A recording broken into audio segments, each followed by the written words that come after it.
샬롬 할렐루야. 창세기 1장 14절에서 19절이요. 하나님이 이르시되 하늘에 궁창에 광명체들이 있어 낮과 밤을 나뉘게 하고 그것들로 징조와 계절과 날과 해를 이루게 하라. 그 광명체들이 하늘에 궁창에 있어 땅을 비추라 하시니 그대로 되니라. 하나님이 두 큰 광명체를 만드사 큰 광명체로 낮을 주관하게 하시고 작은 광명체로 밤을 주관하게 하시며 또 별들을 만드시고 하나님이 그것들을 하늘의 궁창에 두어 땅을 비추게 하시며 낮과 밤을 주관하게 하시고 빛과 어둠을 나누게 하시니 하나님이 보시기에 좋았더라. 저녁이 되고 아침이 되니는 넷째 날이니라. 아멘. 하나님께서는 창조 넷째 날에 해와 달과 별들을 창조하셨습니다. 이를 천문학적으로 다시 표현하자면 창조 넷째 날에 우리 은하를 만드셨지요. 하나님께서는 지구를 제외한 우리 은하의 모든 전체들을 이 창조 넷째 날에 창조하셨지요. 지구는 6일 창조를 시작하시기 전에 이미 만들어 놓으셨고요. 우리 은하 외에 수많은 은하들은 언제 창조됐을까요? 우주가 대폭발에 의해 생긴 것이 아니라 하나님께서 창조하셨음을 알 수가 있는 어떤 증거는 있을까요? 증거가 있다면 그것은 무엇일까요? 또한 지구에 생물이 살기 위해서는 큰 광명인 태양의 빛으로 충분할 것 같은데 왜 굳이 작은 광명인 달도 만드셨을까요? 해와 달과 별이 창조된 후에 지구에는 그 전과 달리 어떤 변화가 생겼을까요? 라는 의문을 가질 수가 있죠. 지구는 창백한 푸른 점이라고 합니다. 광활한 우주 공간에 지구는 희미한 빛을 내는 작은 점에 불과함을 알 수가 있습니다. 이것은 지구에서 약 64억 킬로미터 떨어진 거리인 태양계의 가장 자리에서 바라본 지구는 창백한 푸른 점이라고 합니다. 태양계는 전 우주 공간에서 지구가 속해 있는 작은 점일 뿐입니다. 태양계는 전 우주 공간에서 지구가 속해 있는 작은 점일 뿐입니다. 겨우 그 작은 점의 가장 자리에서 지구를 보았을 때 지구는 아주 작게 보인다는 것이죠. 그러면 태양계 너머에는 무엇이 있을까요? 은하계가 있습니다. 지구가 속해 있는 우리 은하는 지름이 빛의 속도로 약 10만 년을 가야 하는 거리, 즉 10만 광년이라고 합니다. 이런 은하들이 수십 개 모인 것을 은하군이라 하며 이런 은하들이 수십 개 모인 것을 은하군이라고 하며 수백 내지 수천 개 모이면 은하단이라고 합니다. 또한 이런 은하단 여러 개 모인 것을 초은하단이라고 합니다. 이 정도가 천문학자들이 분리한 우주 공간입니다. 이렇게 말로 설명할 수 있다면 우리는 그 넓이가 상상이 되겠는지요.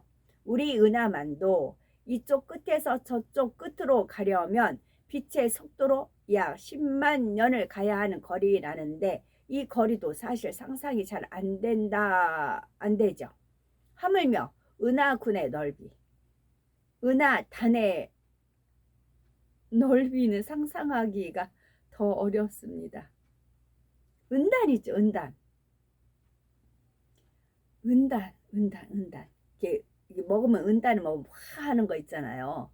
이게 퍼즐조각이 한 적이 있었어요. 그랬더니 이걸 하나님께서 푸시냐고 그러셨네요. 은하군과 은단, 은하단. 심은하, 이은하, 밤차. 이은하, 밤차. 기적이 그게 이제 가수상 타는 거 제가 어릴 때도 본 것 같아요. 은하단, 은단. 와, 은하가 있고요. 은하군이 있고요. 은하군이 합하면 은하단 있고. 우주 공간은 6의 세계 곧 첫째 하늘의 일부만을 얘기한 것입니다. 이렇게 광활한 첫째 하늘 외에 또 다른 하늘들이 있지요. 영의 세계에 속한 둘째 하늘, 셋째 하늘, 넷째 하늘도 있습니다. 하나님께서는 이 모든 하늘들을 함께 통치하고 다스리시죠. 원래는 이 하늘들은 하나였는데 이를 근본의 우주라 합니다. 근본의 하나님께서는 소리를 머금은 빛의 형태로 근본의 우주에 퍼져 계셨습니다. 그러던 중 어느 시점이 되자 근본의 하나님께서는 인간 경작을 위해 영계의 정점을 응집하셨죠. 쫙 응집한 겁니다. 이로 인해서 영적인 빛의 강도와 영적인 밀도가 서로 다른 4개의 우주가 생겼죠. 영적인 빛의 강도와 밀도는 영계의 정점에 가까운 곳일수록 높으며 정점에서 먼 곳일수록 낮지요. 원래 하나였던 근본의 우주가 총 4이 되었습니다. 하나님께서는 이 4개의 우주를 각각 첫째 하늘, 둘째 하늘, 셋째 하늘, 넷째 하늘이라 하셨죠. 이 중에서 첫째 하늘이 바로 우리가 살고 있는 육의 공간 우주입니다. 앞서 이 첫째 하늘의 넓이가 사람이 상상하기 어려울 만큼 매우 넓죠. 이렇게 광활한 첫째 하늘, 즉 육의 세계에도 영의 세계의 넓이에 비하면 매우 작다는 사실입니다. 육의 세계와 영의 세계의 크기를 확연히 느낄 수 있는 비유가 있습니다. 개미에게 제주도만 한 땅을 주었다고 합시다. 개미는 그 땅이 얼마나 넓은지 모를 것입니다. 개미가 생각할 수 있다면 그저 가도 끝이 없다고 생각될 정도로 광활하게 느끼겠지요. 그런데 제주도는 지구 전체 면적 중에서 지극 일부에 불과합니다. 그러니 만일 개미에게 지구 전체 면적을 이야기해 준다 해도 개미는 그 크기를 상상할 수가 없을 것입니다.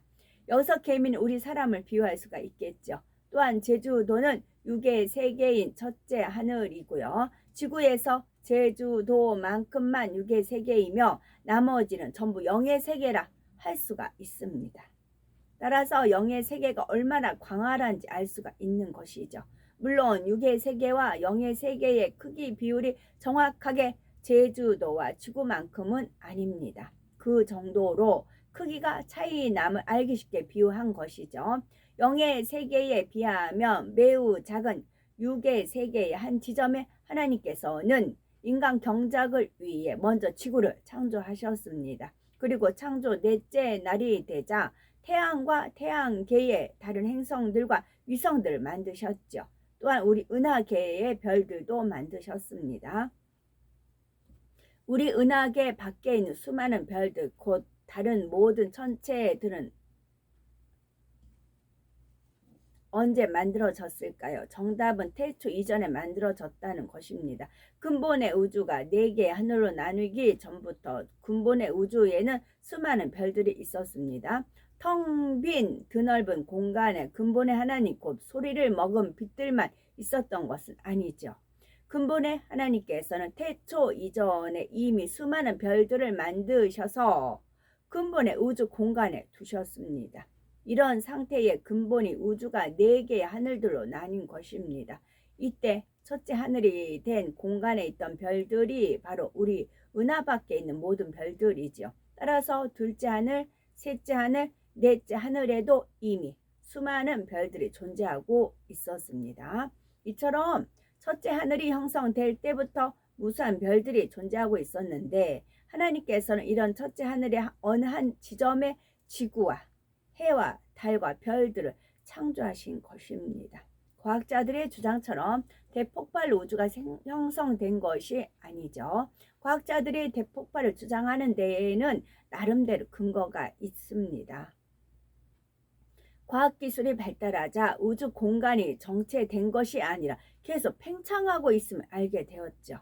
지구에서 다른 은하들을 관찰해 보니 다른 은하들이 지구로부터 계속 멀어졌습니다. 과학자들은 이 사실을 근거로 이론을 만들었죠. 현재의 우주가 팽창하고 있으니 과거에도 팽창했을 것이다. 시간을 거슬러 올라간다면 우주는 현재보다 훨씬 작았을 것이다. 그리고 최종적인 과거의 어느 시점에서 우주는 마침내 작은 점처럼 작았을 것이다. 그렇게 점처럼 작았던 우주에서 어떤 계기로 대폭발이 일어났고 그 후 계속 팽창하여 오늘날의 우주가 됐다. 바로 이것이 그 유명한 빅뱅 이론이죠. 이 빅뱅 이론이 정립되는 수십 년간 이 분야에서 여러 명의 노벨상 수상자가 배출하기도 했다 합니다. 이런 사실만 본다면 빅뱅 이론은 매우 근거가 확실하고 확고부동하게 정립된 이론처럼 보이죠. 그러나 빅뱅 이론은 아직도 불완전한 상태이겠죠. 이 이론이 처음 거론된 후 계속 수정되어 왔고 앞으로도 관측 결과에 따라서 얼마든지 수정될 수 있습니다.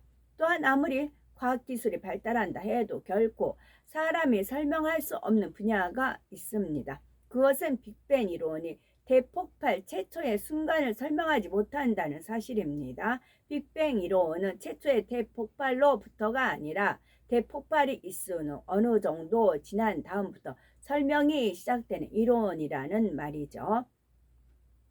다시 말해서 대폭발의 여파에 대해서는 수학과 물리학을 총동원하면 나름대로 이론적인 설명을 할 수가 있습니다. 빅뱅 이론이 진짜 옳다 하면 대폭발의 여파가 아니라 대폭발의 순간을 설명할 수 있어야 합니다. 그러나 지금까지 어떤 학자도 바로 대폭발의 순간에 대해서는 설명하지 못한답니다. 이 분야는 앞으로 과학기술이 발달한다 해도 설명할 수 없는 분야임을 과학자들도 인정하고 있겠죠. 육의 지식으로는 거기까지밖에 설명할 수가 없기 때문입니다. 이처럼 육의 이론으로는 하나님의 창조 역사를 결코 설명할 수가 없는 것이죠. 그러면 한 가지 의문이 드실 수가 있습니다. 과학적인 관찰 기록에 의하면 우주가 팽창하는 것은 사실인데 그것은 왜 그럴까 하는 것이죠. 하나님께서는 왜 첫째 하늘의 우주를 정체된 공간이 아니요 팽창하는 공간으로 창조하셨을까요? 그 이유는 이 육의 공간이 팽창함으로 인해서 정화작용이 일어나게 하기 위함입니다. 지구의 3분의 2를 차지하는 바다도 지구라는 큰 그릇의 고인물이라 할 수가 있죠. 오랜 시간이 흐르면 부패할 수가 있는데 바닷물이 부패하지 않는 이유는 먼저 바닷물에 들어있는 염분 때문이죠. 또 한 가지 중요한 이유는 밀물과 썰물로 바닷물이 늘 움직임으로 부패되지 않을 수 있습니다. 이처럼 첫째 하늘도 정체되면 안 되고 계속적인 움직임이 있어야 합니다. 통풍이 잘 안 되는 공간에 오랫동안 있으면 공기가 탁해지는 걸 느끼죠. 모든 하늘들을 통치하시는 하나님께서 보실 때 첫째 하늘은 비교적 좁은 공간입니다. 그래서 공간이 계속 팽창하게 하심으로 스스로 정화될 수 있게 하셨죠. 그런데 인간 경작이 맞춰지면 이 첫째 하늘은 닫히게 됩니다. 이에 대해서 요한계시록 21장 1절에 또 내가 새 하늘과 새 땅을 보니 처음 하늘과 처음 땅이 없어졌고 바다도 다시 있지 않더라 했습니다. 여기서 처음 하늘과 처음 땅은 우리가 살고 있는 첫째 하늘의 공간을 가리키지요. 인간 경작이 맞춰지고 대심판까지 끝나면 첫째 하늘은 더 이상 필요가 없습니다. 첫째 하늘, 이 곧 육의 공간도 근본의 우주에서 나뉜 공간이기에 완전히 소멸되지는 않습니다. 하나님께서 첫째 하늘로 통하는 문을 닫아 두실 뿐입니다. 하늘의 궁창에 광명 곧 해와 달이 있게 하셨고 또 하나님이 별들을 만드시고 그것들을 하늘의 궁창에 두셨다 했지요. 그냥 하늘이나 궁창이라 하지 않으시고 왜 굳이 하늘의 궁창이라 하신 것일까요? 해와 달과 별들이 지구에서 가까운 곳이 아닌 먼 곳에 있음을 나타내 주신 것입니다. 오늘날이야 과학이 발달하여 해와 달과 별들이 얼마나 멀리 떨어져 있는지 알 수가 있죠. 그러나 옛날 사람들은 해와 달과 별들이 얼마나 먼 곳에 있는지 해와 달의 크기는 얼마나 다른지 모르죠. 따라서 그냥 하늘이나 궁창이라고만 하면 해와 달과 별들이 그저 가까운 하늘 위에 떠 있는 것으로 생각할 수도 있습니다. 그러나 하나님께서는 하늘에 궁창이 있다 표현해 주심으로써 가까운 하늘이 아닌 좀 다른 공간에 위치해 있음을 나타내 주신 것이죠. 여기서 하늘의 궁창이란 지구의 대기권을 벗어난 그 너머의 우주 공간을 나타냅니다. 하나님께서는 이처럼 성경의 단어 하나라도 정확한 의미를 담아 기록해 주셨죠. 또 한 가지 주목해 보아야 할 단어가 있습니다. 해와 달의 크기에 대한 표현이죠. 해를 큰 광명이라 했고 달은 작은 광명이라 했습니다. 지구에서 해와 달을 바라보면 둘의 크기가 거의 같아 보입니다. 보름달이 밝게 뜰 때에는 달이 해보다 크게 보이기도 하지요. 그래서 아직 지식이 부족한 어린아이에게 해와 달 중에 어떤 것이 더 크겠느냐고 묻는다면 그 어린아이는 아마 눈에 보이는 대로 답을 할 것입니다. 이는 과학기술이 발달하지 못했던 옛 시대의 사람들도 마찬가지였죠. 만일 해와 달의 밝기가 다름을 나타내고자 했다면 해는 밝은 광명이고 달은 조금 밝은 광명이라고 표현할 수도 있었을 것입니다. 그런데 하나님께서는 해는 큰 광명이라 달은 작은 광명이라 표현해 주셨습니다. 해와 달의 밝기뿐만 아니라 크기도 다름을 모든 시대의 사람들이 알 수 있도록 정확하게 표현해 주신 것이죠. 해는 달보다 얼마나 더 클까요? 부피를 계산해 보면 해는 지구의 약 130만 배이며 달은 지구의 약 50분의 1이라고 합니다. 따라서 해는 달의 약 6,500만 배 크기이고요.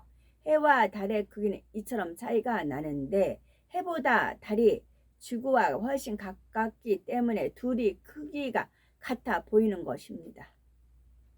해보다 달이 지구와 훨씬 가깝기 때문에 둘이 크기가 같아 보이는 것입니다.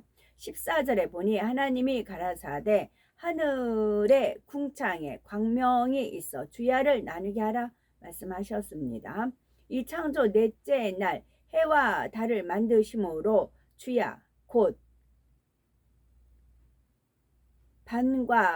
낮과 밤을 나누게 하셨다는 것이죠. 그런데 하나님께서는 이미 창조 첫째 날에 빛과 어둠을 나누시고 빛을 낮이라 어둠을 밤이라 칭하셨습니다. 따라서 이미 창조 첫째 날부터 낮과 밤이 나뉘었던 것입니다.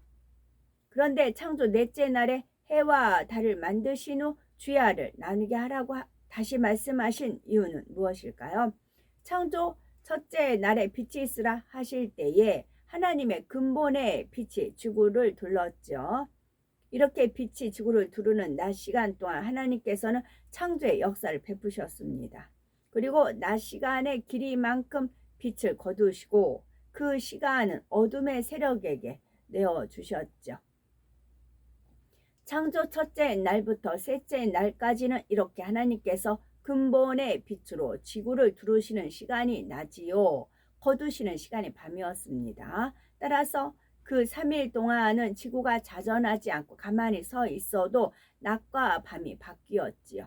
그런데 창조 넷째 날에 해와 달, 별들을 만드신 후부터는 지구가 자전과 공전을 하기 시작했습니다. 지구가 자전을 해서 해를 바라보는 쪽은 낮이 되고 해를 등지는 쪽은 밤이 되었지요. 지구의 낮과 밤이 이제 자동으로 바뀌게 된 것입니다. 그 전까지는 낮과 밤이 바뀌는 것을 하나님께서 주관하셨다면 이제 해와 달과 별들이 주관하게 하신 것이죠. 이 일을 비유로 설명해 보면 어떤 사람에게 로봇이 하나 있는데 이 로봇은 스스로 움직이지 못합니다. 사람이 로봇에 팔을 올려줘야 팔이 올라가고 팔을 일일이 옮겨줘야 움직일 수가 있죠. 로봇의 주인이 원하는 대로 로봇을 움직여줘야 로봇이 움직일 수가 있는 것입니다. 그러다가 이 로봇 안에 태엽 장치를 해서 태엽만 감아주면 로봇이 스스로 움직이도록 만들었습니다. 이제는 사람이 손을 대지 않아도 설계대로 로봇이 스스로 움직이게 된 것입니다. 지구도 마찬가지이죠. 창조 셋째 날까지는 하나님의 능력에 붙들려서 우주 공간에 떠 있을 수 있었고, 낮과 밤도 하나님에 의해 바뀌었습니다. 그런데 넷째 날 해와 달과 별들이 창조되자 하나님께서 세우신 법칙에 의해 자동으로 운행하기 시작했던 것입니다. 한 가지 비유를 더 들면 시계에는 시침과 분침과 초침이 있습니다. 시계에 약이 없어도 우리가 초침을 잡고 1초에 한 칸씩 진행시키면 분침도 시침도 함께 움직이죠. 이렇게 해도 시계는 돌아갑니다. 그런데 시계에 약을 넣으면 시계 바늘들이 자동으로 움직이며 시간을 가르쳐 줍니다. 창조 첫째 날에서 셋째 날까지는 하나님께서 친히 시계 바늘을 움직이셨다면 창조 넷째 날부터는 시계 바늘이 자동으로 움직이게 된 것과 같습니다. 시계를 뜯어보면 크고 작은 톱니바퀴들이 서로 맞물려 돌아가면서 바늘들을 움직여서 정확한 시간을 가르쳐 주는 것을 봅니다.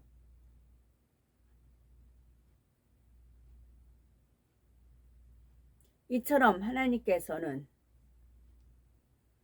우리 사람이 영혼육을 가지고 있어요.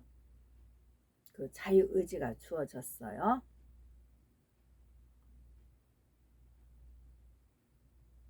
천사들은 하나님 명에 의해서 움직였어요. 근데 사람을 만드셨을 때는 영혼육을 주셔서 자유의지 가운데 스스로 선택을 할 수 있게끔, 마치 지구가 자전하고 스스로 움직이고 이제 그렇게 되듯이, 태양계 이렇게 공전하듯이 스스로 선택을 해서 자유의지 가운데 주어졌습니다. 현재는. 그러면 첫째 하늘문을 닫고 우리가 천국에 입성을 해요. 그러면 누가 움직일까요? 하나님에 의해서 움직여진다고요. 우리가 하나님 에너지에 의해서 자동으로. 약간 이제 영감이 오긴 오는데 더 구체적으로 이제 뜻은 알겠어요. 아버지 뜻은 알겠는데 이처럼 하나님께서는 지구, 해와 달과 별들의 조화를 이루며 자동으로 움직일 수 있도록 설계하셨습니다.